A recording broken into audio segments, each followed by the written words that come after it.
Graça e paz, queridos. Bem-vindos aqui comigo. E finalmente, depois de um tempo afastado dessa série, eu volto agora.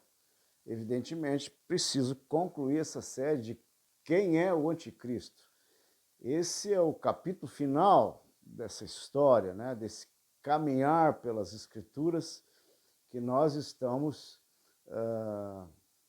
acontecendo, que nós estamos vivendo juntos aqui. E então eu não poderia deixar de comentar, de falar nesse último vídeo da série sobre a passagem mais enigmática, digamos assim, das Escrituras do Novo Testamento, com relação à escatologia, com relação ao final dos tempos. E nós sabemos que muitos estudiosos têm conectado essa escritura com o anticristo. É aquela passagem de Paulo aos Tessalonicenses, na sua segunda carta, no capítulo 2. Eu vou ler rapidamente uma parte dessa passagem, é segundo aos Tessalonicenses, onde Paulo vai falar do homem do pecado, ou o homem da iniquidade, o filho da perdição. Essa passagem é enigmática, ela é considerada, para vocês terem uma ideia, queridos, a passagem mais difícil de sua resolução, pelo menos como um todo, no Novo Testamento com relação às passagens escatológicas. Mas isso não invalida a possibilidade de nós estarmos fazendo uma análise, verificando aquilo exatamente o que nós entendemos enquanto escatologia apostólica, enquanto preterismo parcial. Enquanto muitos estudiosos, principalmente os dispensacionalistas, tentam encontrar nessa passagem o seu último ancoradouro para identificar um anticristo atuando de uma forma vindoura, um governo de um anticristo, nós evidentemente entendemos e contextualizamos essa passagem de uma forma um pouco diferente. Vamos lê-la. Diz assim: ora, irmãos, rogamo-vos pela vinda de nosso Senhor Jesus Cristo e pela nossa reunião com Ele, que não vos movais facilmente do vosso entendimento, nem vos perturbeis, quer por espírito, quer por palavra, quer por epístola, como se o dia de Cristo estivesse já perto.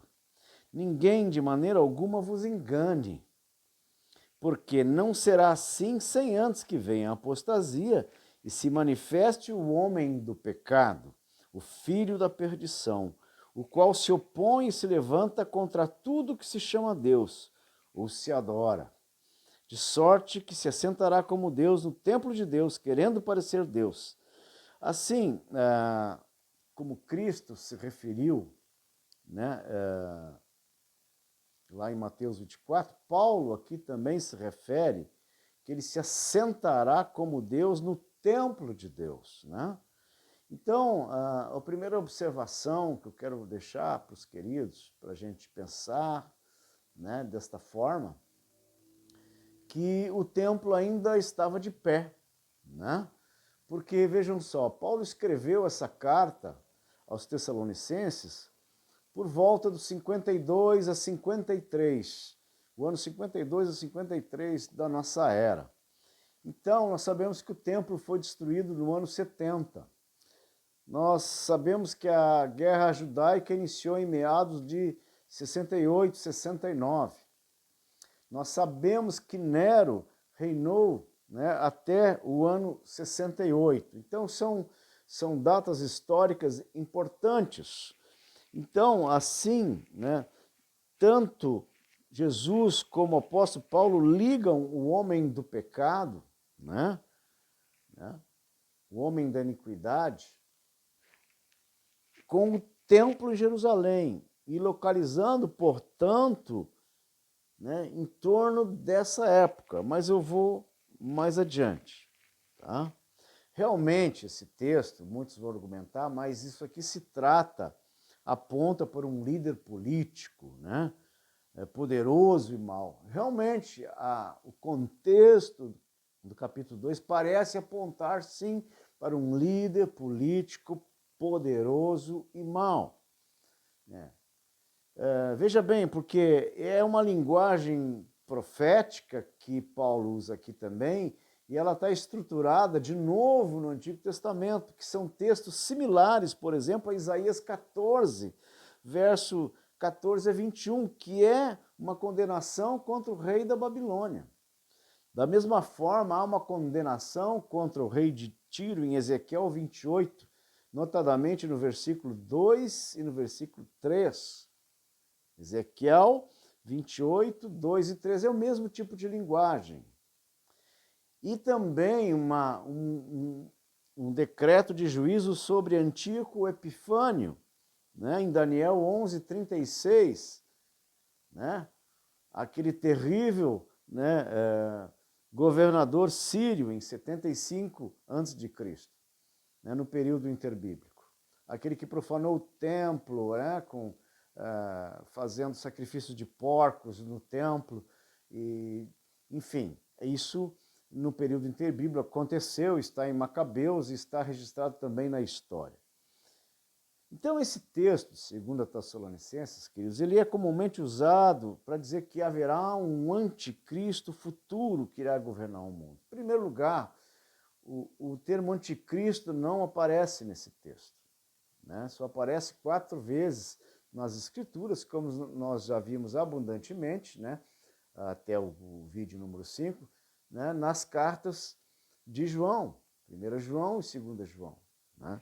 Então, nós sabemos que em 4 momentos das Escrituras o termo anticristo, né, anticristo, aparece de fato nas Escrituras.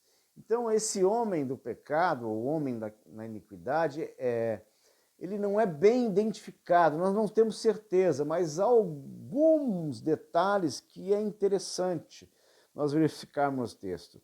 Pelo texto, amados, nós vimos que ele está vivo. Né? Todavia ele é detido, né?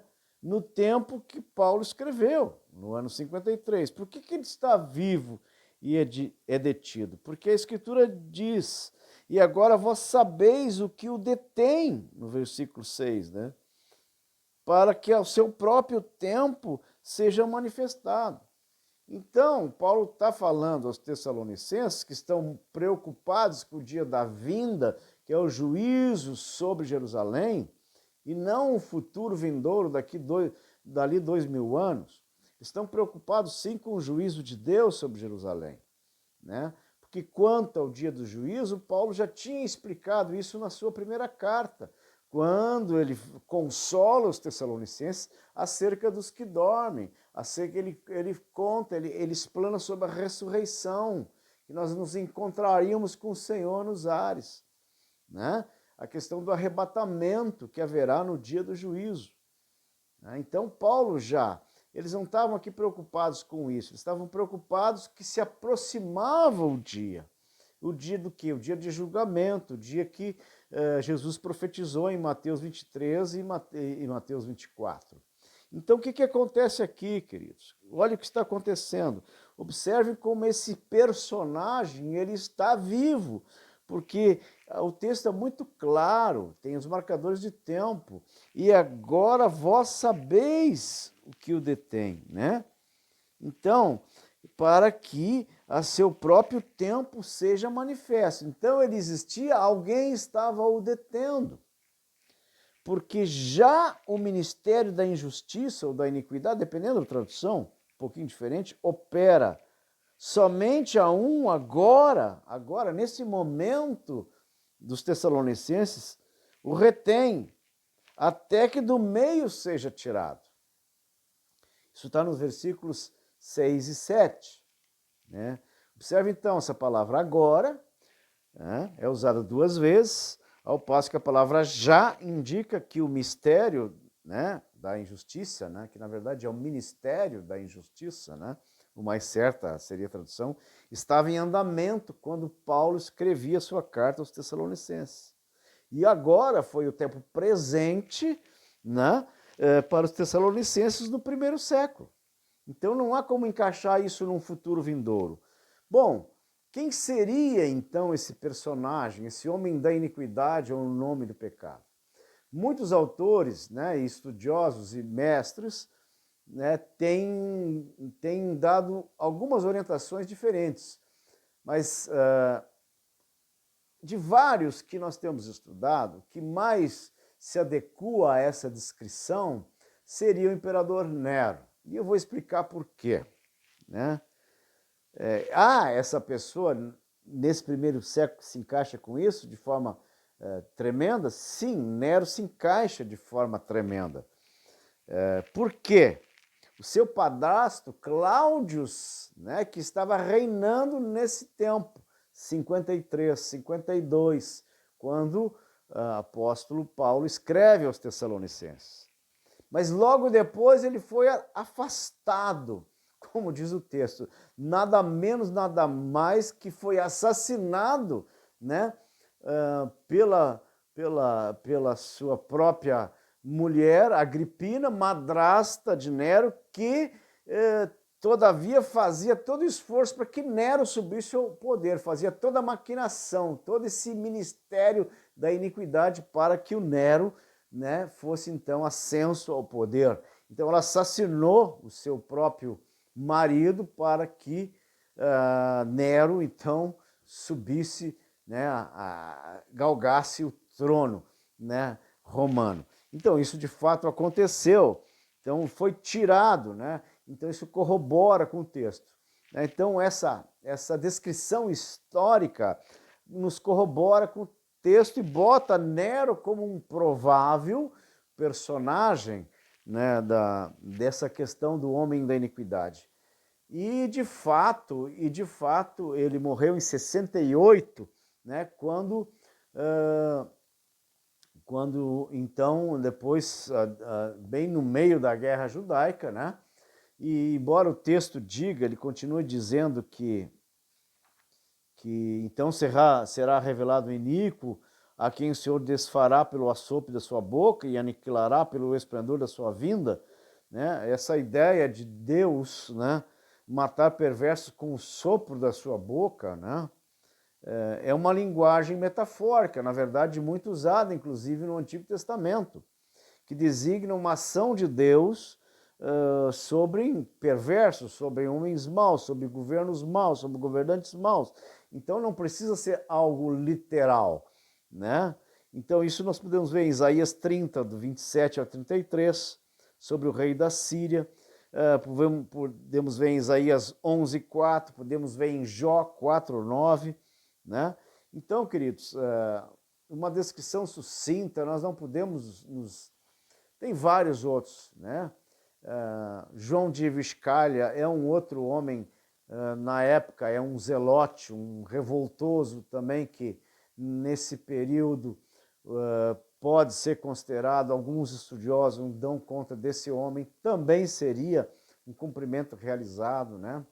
Então tem outras correntes que dizem que esse homem do pecado, na verdade, não seria um indivíduo, não seria um homem, uma pessoa, e sim a figura da humanidade pecadora, né? Que teria um cumprimento quando Jesus voltasse de fato, né? Esse pecado seria aniquilado. Enfim, são interpretações, né? Eu fico mais com a ideia, literalmente, de um homem do pecado, de um homem da iniquidade, imperador Nero, que de fato existiu, e aparentemente corrobora, foi alguém que foi o mais terrível perseguidor, né, da igreja dos cristãos na época. Então eu creio que nós podemos dar como encerrada essa série, né, quem é o anticristo. Deixa aí as suas perguntas, suas dúvidas, e nós agora estamos lançando agora em setembro o nosso mais recente lançamento, né, queridos? Né? Esse livro, Estamos Vivendo nos Últimos Dias, esse livro é o nosso mais recente lançamento, e nós vamos estar também proximamente fazendo uma série para divulgar alguns temas desse livro, e temos aí uma novidade que vem a seguir, uma grande novidade que a ETP, né, o nosso Ministério de Ensino Profético, está preparando uma escola online, né, um treinamento online com videoaulas gravadas sobre a escatologia apostólica, né, dando toda a base, todo o entendimento sobre a escatologia apostólica. O lançamento ainda, provavelmente, no mês de novembro, agora vamos estar lançando isso para a igreja, disponibilizando, né, esse treinamento Escatologia Apostólica, o módulo 1, depois teremos o módulo 2 e o módulo 3, onde também teremos, além das aulas, teremos uma mentoria online, né, diretamente comigo para esclarecimento de dúvidas durante o treinamento. Mas, enfim, aguardem essas boas notícias, essas boas-vindas. Eu desejo a você uma semana abençoada, uma semana de vitória, um shalom de Deus para a sua vida. Deus te abençoe e te dê graça. Amém.